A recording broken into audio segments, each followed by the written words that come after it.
नमस्कार। Myself Ahmed sir. Thank you so much जिन्होंने मेरे चैनल को सब्सक्राइब किया। Thank you so much. Those are watching my videos also.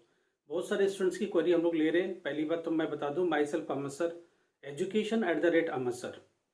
Mobile number एक बार आपको बता दूं, 9871070307। बहुत सारे स्टूडेंट्स की क्वेरी हम लोग ले रहे हैं और बहुत सारे उनके प्रॉब्लम को सुलझा रहे हैं। पहली बात, एक बात मैं और आपको बता दूं, जो स्टूडेंट्स दूर दराज बैठे रहते हैं, जैसे लातूर से हमारे एक विक्रम डोंगरे करके स्टूडेंट हैं, वो बैठे थे बेचारे। उन्होंने वो गए सिटी को, लातूर सिटी को गए, उन्होंने बात किया, बहुत सारे उनसे पेमेंट मांगा जा रहा है, उनके पास कोई रास्ता नहीं था, तो उन्होंने मेरे को कॉल किया।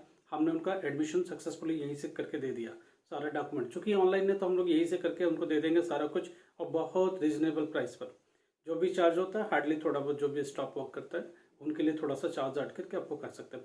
हिंदुस्तान के किसी भी कोने में आप रहते हो, कहीं भी आपकी प्रॉब्लम है, एग्जामिनेशन फीस भरना है, एडमिशन की दिक्कत आ रही है, कोई डॉक्यूमेंटेशन की वजह से आपका नहीं हो पा रहा है, अगर हम हेल्प कर सकते हैं तो मैं ज़रूर आपकी हेल्प करेंगे और हमारी टीम आपकी मदद करेगी। इधर पूरी एक टीम बैठी हुई है जो इस पर काम करती रहती है, आपके क्वेरीज को लेती है, सुलझाने की कोशिश करती है और आपसे बातचीत करेगी। हो सकता है अगर कोई ज़्यादा प्रॉब्लम है तो I will handle personally to you, right.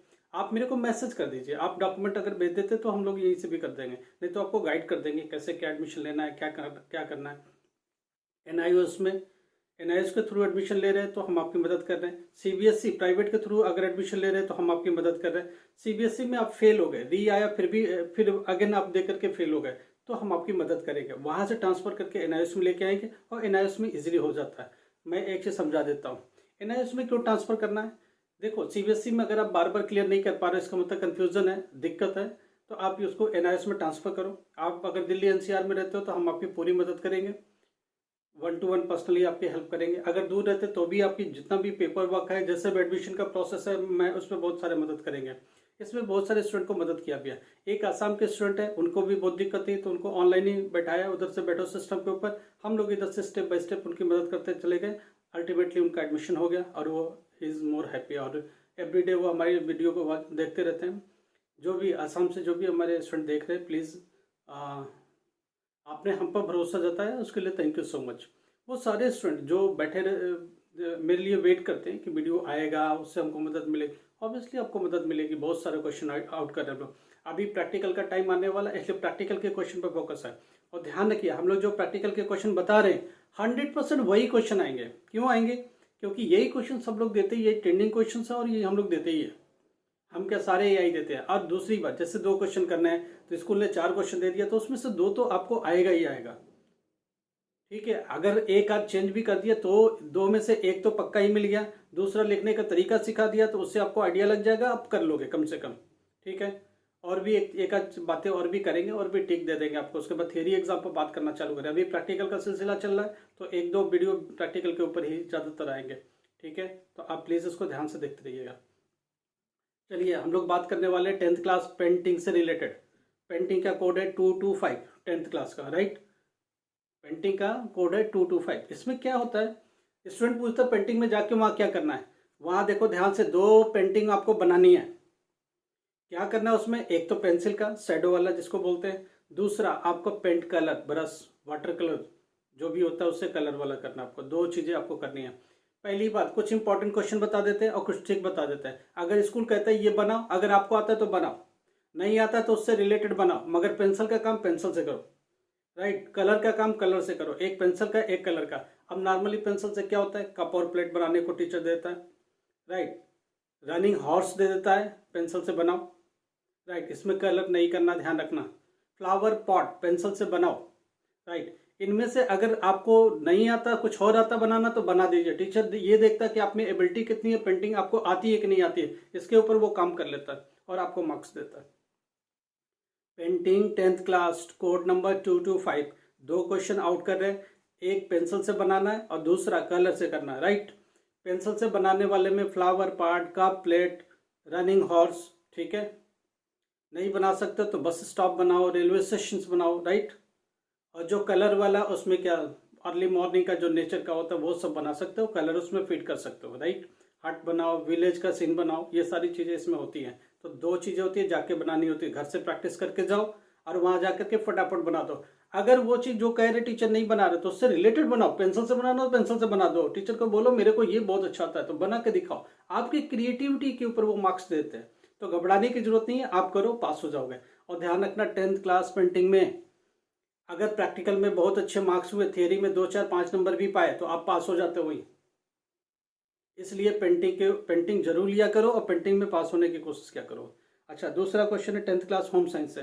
10th class home science में क्या होता है क्वेश्चन, 2 क्वेश्चन जाके लिखने होते हैं, राइट। कुछ इंपॉर्टेंट क्वेश्चन बताते हैं जो कुछ गुड़गांव, दिल्ली, एनसीआर, बाकी सिटीज में भी यही कॉमन यूज करते हैं। हमें हमेशा हमारी बात होती रहती है दूसरे सेक्टर वालों से, दूसरे स्टेट वालों से भी बात होती रहती है, तो सिंपली यही क्वेश्चन हम लोग देने की कोशिश करते हैं आपस में, क्योंकि स्टूडेंट को हो भी जाता है और अच्छा क्वेश्चन भी है। क्या क्वेश्चन है देखो, to identify the fibre using burning test. Burning test करके आप फाइबर को आइडेंटिफाई करो। फाइबर को आइडेंटिफाई करो। फाइबर में क्या होता है, जैसे आपको कॉटन दे दिया गया, रेशम दे दिया गया, जूट दे दिया गया, राइट। इस तरह की चीज़ें दे दी गई, पॉलिएस्टर दे दी गई। अब बोला गया कि इसको आइडेंटिफाई करो।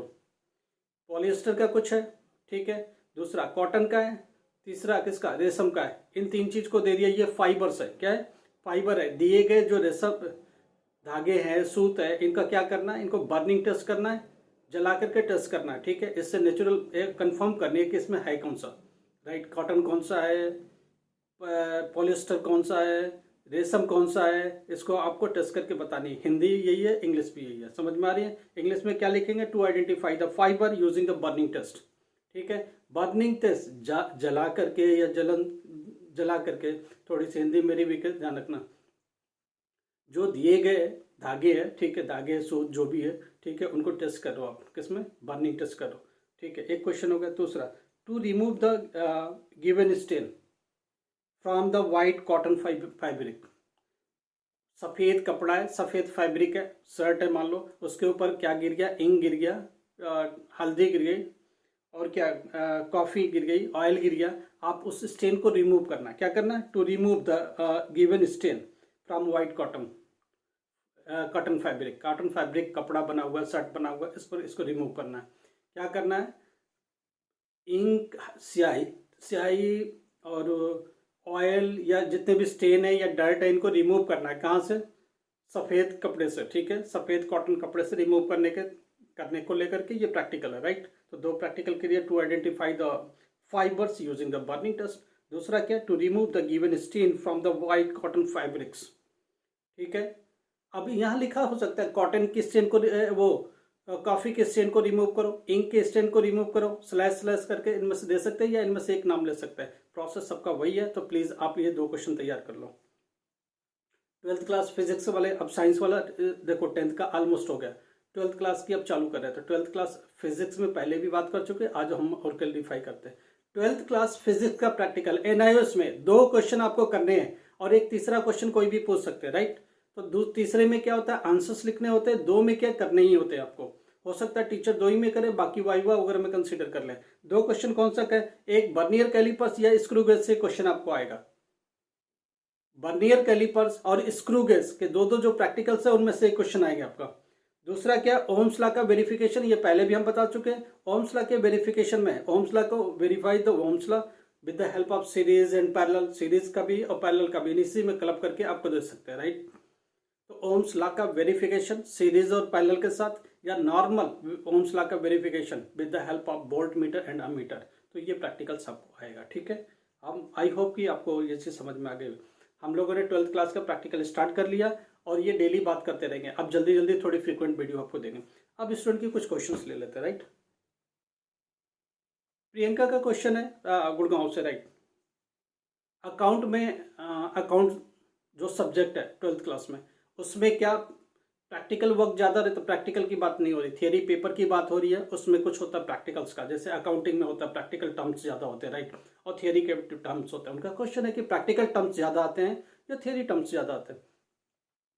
कल मैं बैठा था अपनी टीम के साथ जो अकाउंट सेक्शन को सारा देखते हैं, तो उनका वो बहुत स्ट्रांगली, वो लोग बहुत नॉलेजेबल है, वो इस बोर्ड के पेपर को चेक कर रहे हैं। पूरी टीम के साथ हमारी बात हुई तो उन्होंने बोला, हम लोग चूँकि देखो फिजिक्स, साइंस, मैथमेटिक्स ये सब देखते रहते हैं, तो अकाउंट सेक्शन से जब बात हुई तो पूरी बात पेपर सामने, हम लोगों ने 2 पेपर को एनालिसिस किया और टीचर के साथ बैठ के डिस्कस किया, जो कॉपी को इवेलुएट कर रहे हैं लास्ट 10 ईयर से, तो उन लोगों का 50-50 के आसपास आता है। एनआईएस का जो पैटर्न अब तक देखा गया 50% प्रैक्टिकल टर्म्स ज़्यादा प्रैक्टिकल टर्म्स होते हैं और 50% थियोरेटिकल टर्म्स होते हैं। मगर ध्यान रखना, प्रैक्टिकल टर्म्स वाले क्वेश्चन बड़े बड़े मार्क्स वाले होते हैं और जो थियोरी के टर्म्स होते हैं वो छोटे क्वेश्चंस होते हैं। ठीक है, तो बड़े मार्क्स उठाने हैं तो आपको प्रैक्टिकल पर ज़्यादा काम करना पड़ेगा, मगर दोनों का रेशियो 50-50 है। ओके, अच्छा, और भी क्वेश्चन है। अतुल सीतापुर से, उनका क्वेश्चन ये था, क्या मैं साइंस स्ट्रीम में एनआईओ से करूं तो नीट के लिए क्वालिफाई होऊंगा? एग्जैक्टली हाँ, बिल्कुल, ये आपका ही क्वेश्चन नहीं, बहुत सारे स्टूडेंट का क्वेश्चन है। एग्जैक्टली हाँ, ठीक है, कोई प्रॉब्लम नहीं है, एनआईओ के लिए आप उसके लिए नीट के लिए क्वालिफाई हो, आप एनआईओ के थ्रू कर लो। मगर ध्यान रखना, पीसीबी पूरा करना है मेन सब्जेक्ट में।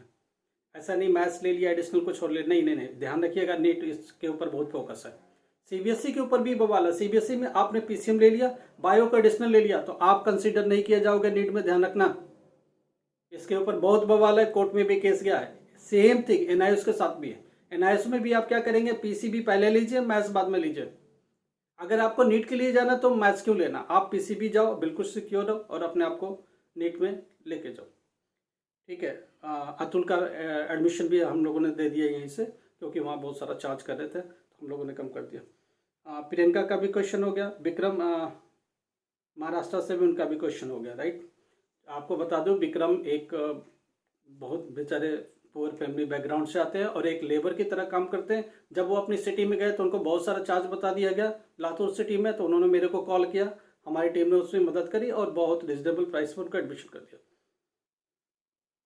और भी बहुत सारे क्वेश्चन रहते हैं। प्रैक्टिकल एग्जाम की प्रिपरेशन कैसे करें, मैं आपको एक बात बताता हूँ। प्रैक्टिकल के लिए आप फाइल बना के रेडी रखो, उस सब्जेक्ट से रिलेटेड नॉलेज। जब फाइल आप बना रहे होगे बहुत ध्यान से हर चीज़ पढ़ा करो। हेडिंग बार बार याद दिलाते, पहली हेडिंग एम या ऑब्जेक्टिव है, दूसरा मटेरियल रिक्वायर्ड है, तीसरा थियरी या कंसेप्ट है, चौथा क्या है, लास्ट में कंक्लूजन है, उससे फाइनल हमको मिला क्या, फाइनल सोर्स ऑफ एरर है अगर एरर है तो, राइट। ये हर एक प्रैक्टिकल की हेडिंग है, तो इतनी हेडिंग तो याद करके रखो। उसमें कम लिखते हो ज़्यादा लिखते हो, कम से कम हेडिंग तो पक्का है। टीचर को ये तो पता है कि लड़के को नोन है, लड़के को सब आता है। और रही बात, बहुत सारे स्टूडेंट का क्वेश्चन है कि लैब में जाके क्या प्रैक्टिकल करेंगे। ध्यान रखो, एनआईएस के प्रैक्टिकल एग्जाम में लैब में कुछ नहीं होता। आप जाते हो लैब में, खड़े हो जाते हो लैब में, कुछ भी, टीचर को इतना पता है कि कॉपी के अंदर जो आंसर शीट है उसके अंदर अगर आप लिख के आ गए तो आपको पूरे मार्क्स मिलेंगे। अगर आपने नहीं लिखा तो कुछ नहीं मिलेगा, ध्यान रखिए। तो कॉपी के अंदर क्या था वही रिकॉर्ड में रहता, उसी के मार्क्स आपको मिलते हैं। तो इन चीज़ों का ध्यान रखना। प्रैक्टिकल के लिए आप अपनी फाइल बना के जाओ, वाइवा की तैयारी करके जाओ और जो हेडिंग्स है वो याद करके जाओ। पहला हेडिंग क्या, एम या ऑब्जेक्टिव है, जो भी प्रैक्टिकल मिलेगा वो एम या ऑब्जेक्टिव में लिख लीजिए। मटेरियल रिक्वायर्ड में उससे रिलेटेड मटेरियल क्या, जब आप कॉपी बना रहे होगे तो उससे पढ़ लीजिए, दो चार चीज़ें आ जाएगी।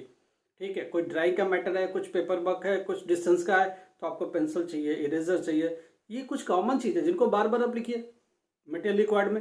अब ए प्लस बी का होल स्क्वायर करना, तो आप कंसेप्ट थियरी में आइए, नीचे लिखेंगे थियरी, ए प्लस बी का होल स्क्वायर टू प्रूफ, इतना करके चलिए, नीचे प्रूफ करते रहिए, एंड में आके प्रूफ कर लीजिए। कंक्लूजन में यही फार्मूला फिर लिख दीजिए। तो देखिए, एम आपका पक्का होगा, मटेरियल आप लिख सकते हैं, कंक्लूजन आप लिख देंगे। होम साइंस में भी यही रहेगा।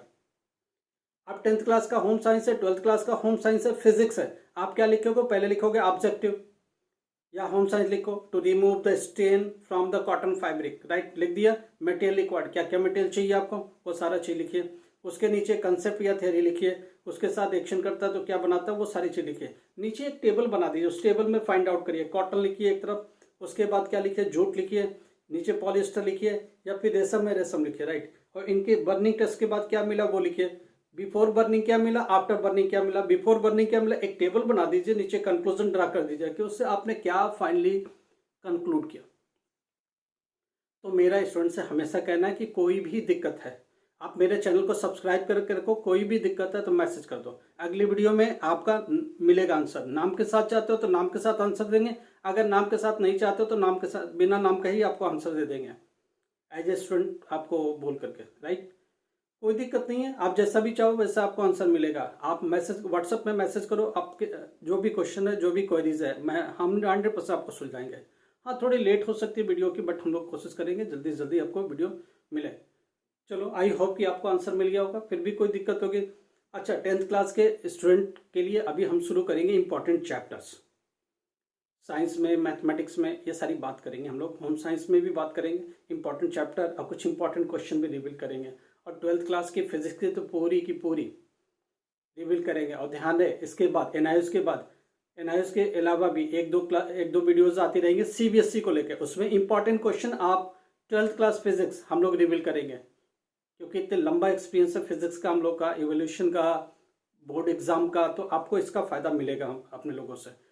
आपको कोई दिक्कत हो रही है, 10th क्लास में एजुकेशन छूट गया, 12th क्लास में एजुकेशन छूट गया, बीटेक में छूट गया, डिप्लोमा में छूट गया, हम लोग बहुत सारी यूनिवर्सिटी के साथ मिलकर बात करते रहते हैं। कहीं उनके साथ हम लोग कोलैबोरेट करेंगे, ट्रांसफ़र ऑफ क्रेडिट का मामला उसको सुलझाएंगे, उसके बाद आपको एडमिशन में हेल्प करेंगे, उनके साथ आपको बैठा करके मीटिंग कर देंगे, ताकि आपको हेल्प हो सके और वो आपकी स्टडी कंटिन्यू हो सके। किसी वजह से पढ़ाई 10 साल पहले छूट गई, 15 साल पहले छूट गई, एज आपकी पढ़ाई को नहीं रोक सकता। हाँ, दिक्कत जानते क्या है, आप स्कूल से टीसी लेने नहीं गए, आपके पास डॉक्यूमेंट अभी नहीं है, तो बताएंगे कि टीसी जाके कैसे निकालना है, उनसे टीसी कैसे मांगना है, कौन सी वैलिड टीसी है वो लेके आइए, कौन कौन सा पेपर चाहिए वो लेके आइए। आपने 5th क्लास पढ़ा, 4th क्लास पढ़ा, 3rd क्लास पढ़ा, कुछ भी नहीं पढ़ा, जीरो एजुकेशन है, तो भी आप 10th क्लास में बैठ सकते हो। आपकी मिनिमम उम्र 14 ईयर होनी चाहिए और 12th क्लास के लिए 15 ईयर होनी चाहिए। अब यहाँ एक और भी बात, क्या 11th क्लास करे बिना 12th क्लास कर सकते हैं? यस, एनआईएस में 12th क्लास डायरेक्टली होता है। अगर आप 10th पास हो किसी भी बोर्ड से, 12th क्लास डायरेक्टली एनआईएस में कर सकते हो। और ये बोर्ड उतना ही वैलिड है जितना सीबीएसई बोर्ड। सीबीएसई भारत सरकार का है, एनआईएस भी भारत सरकार का है, कोई दिक्कत नहीं है। आप आईआईटी में जाओ, आप इंजीनियरिंग में जाओ, आप जिसमें मर्जी उसमें जाओ, आईएएस में जाओ, यूपीएससी की तैयारी करो, जो जिसमें जाना उसमें जाओ। अच्छा, आई होप कि आपको बहुत सारा लगा होगा। कुछ कमी रह गई फिर भी आप मेरे को व्हाट्सएप पर बता दिया करो। किसी और सब्जेक्ट पर बात करनी है, किसी और टॉपिक पर बात करनी है, हम जरूर बात करेंगे। Thank you so much.